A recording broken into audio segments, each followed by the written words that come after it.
अस्सलाम वालेकुम। कैसे हैं नाज़रीन आप? आज बात होगी चंद बीमारियों के बारे में।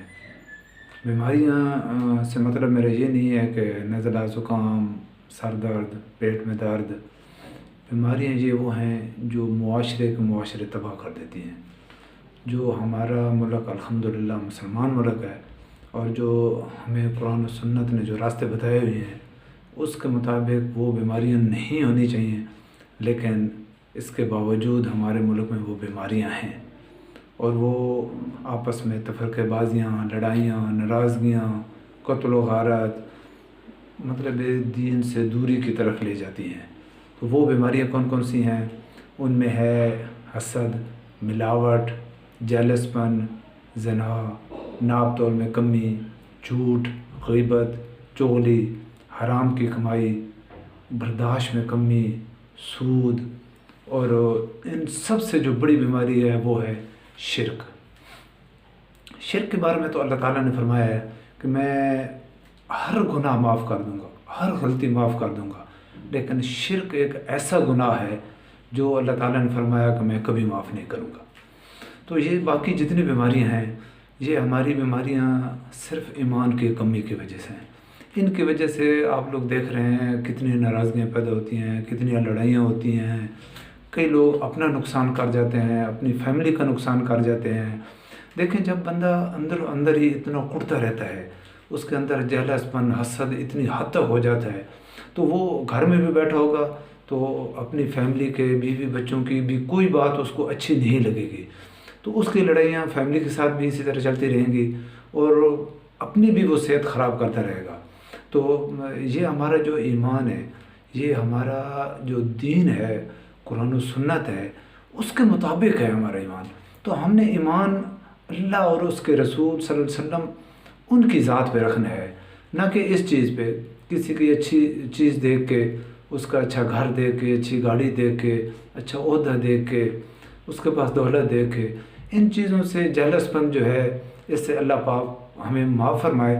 कहते हैं कि दो चीज़ों में बंदे को ख्याल करना चाहिए, दुनियादारी में जो आपसे नीचे है और दीनदारी में जो आपसे ऊपर है।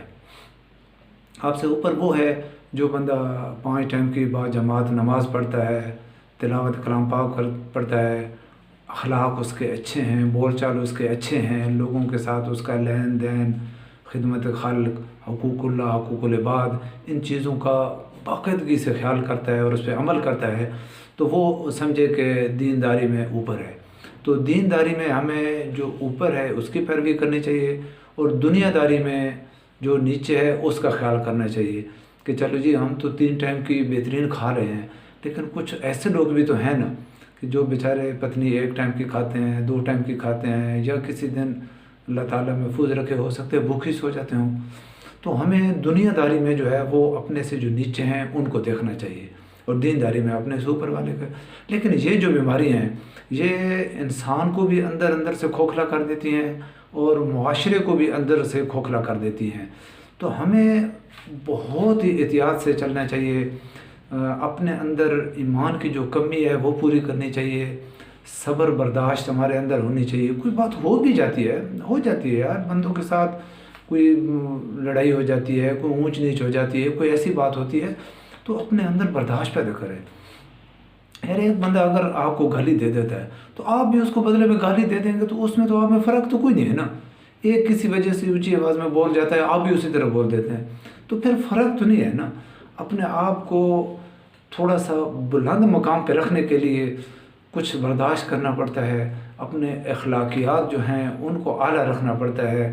15वें पारा में अल्लाह पाक कुरान मजीद में फरमाते हैं ना, जिसका कुछ मफ़हूम इस तरह है कि अपने मामलात, अपने बोल चाल वो लोगों के साथ सही रखो, क्योंकि ये ख़राब कराने में शैतान का आमद दरामद ज़रूर होता है, वो ज़रूर आमद दाखिल करता है उसमें, और शैतान हमारा खुला दुश्मन है। तो सबसे यही रिक्वेस्ट है कि अपने अंदर बर्दाश्त पैदा करें, सब्र पैदा करें, और अगर हो सकता है तो किसी की तारीफ़ करें, किसी की अच्छाई देखें, कोई अच्छा काम देखें तो उसकी तारीफ़ करें, बजाय इसके कि उससे जेलसपन हो, बंदा वो कहते हैं ना अंदर अंदर कुड़ता रहे, सड़ता रहे, तो इसका फ़ायदा कोई नहीं है। अल्लाह पाक भी नाराज़ होता है और अंदर अंदर भी बंदा गलता रहता है। تو میں یہ چیز اپنے اندر سے ختم کریں، اپنے اندر نیکی پیدا کریں، اور برداشت ہونی چاہیے، صبر ہونے چاہیے. تو اچھی چیز کو اچھا کہیں اور بری چیز کو برا کہیں. تو انہی دعا کے ساتھ آپ سے اجازت چاہوں گا کہ اللہ پاک ہم سب کو قرآن و سنت کے مطابق زندگی گزارنے کی توفیق عطا فرمائے، اور ہماری جو غلطیاں ہیں، جو صغیرہ کبیرہ گناہ ہیں، وہ اللہ پاک ہمارے معاف فرمائے. السلام علیکم ورحمۃ اللہ وبرکاتہ.